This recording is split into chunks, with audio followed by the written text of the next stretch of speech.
the need to choose the realization basis option under the UAE Corporate Tax Law was explained in my earlier video. In this video, I will explain how to identify unrealized gains or losses from the statement of profit or loss and other comprehensive income, and how they should be treated in the corporate tax return.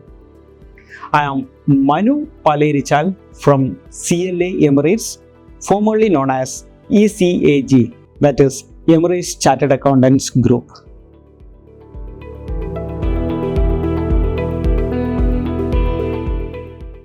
Let us start with the other comprehensive income, that is OCI section, which is part of statement of profit or loss and other comprehensive income of a taxable person. For corporate tax purpose, we can categorize the items in the OCI into two types. Type 1, items that will not be reclassified to the statement of income in future. Type 2, items that will be classified to the statement of income in a future year. Let's understand this with an example. Suppose you revalue your PP, that is property, land or plant and machinery. This revaluation gain appears in OCI, but it will not be reclassified to the statement of income later stage. So it must be offered for tax in the current financial year itself. That's why it is very important to choose the realization basis method. You must also carefully evaluate whether to apply the option 1, that is option for all assets and liabilities subject to fair value or impairment accounting as per Article 23A of the law, or option 2, the option for only capital account assets and liabilities as per clause 23B. Let's look at this one with an example.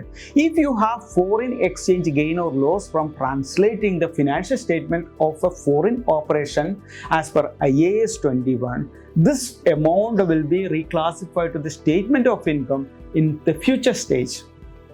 So for now, you can ignore it for tax purpose in the current financial year, since it will be taxed later. Next, examine the items in the statement of income itself. If there are unrealized gains or losses, such as gain or loss on investment in property using fair value method, provision for doubtful debts under ECL, or provision for slow moving inventory, or unrealized gain or loss on shares and securities, if you are into trading of shares and securities, and so on and so forth. This need to be carefully considered. The options suitable for one taxable person depends upon the industry and the nature of assets they hold, business activity they conduct, now or in future as well. There are many such factors to be looked into. The right choices need to be made while filing your first tax return in order to get the maximum tax benefit. To do this properly, one must have a strong understanding of IFRS and the UAE Corporate Tax Law.